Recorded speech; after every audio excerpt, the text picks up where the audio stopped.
যার কথা মতো নামাজ পড়বো তার কথা মতোই রাজনীতি করব, যার কথা মতো হজ করব, যাকাত দিব, তার কথা মতো পার্লামেন্ট চালাবো, যার কথা মতো হজ করব, যাকাত দিব, সেজদা দিব, তার কথা মতোই বঙ্গভবন আর সেক্রেটারিয়েট চালাবো।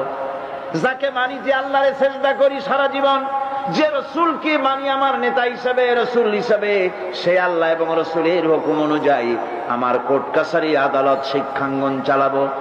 এটা যদি চালাই তবে আমি মোমেন, আর যদি না চালাই, সন্দেহে যদি নিপতিত হয়ে যায় যে কোরআন থাকবে মসজিদে, আমার পার্লামেন্টে কোরআন ঢুকতে পারবে না।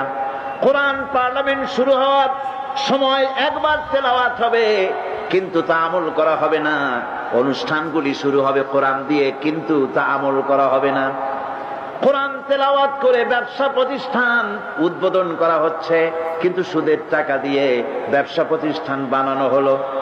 বিবাহ পড়ানো হচ্ছে কোরআনের আয়াত দিয়ে, কিন্তু যৌতুক গ্রহণ করা হারাম, সেই যৌতুক দিয়ে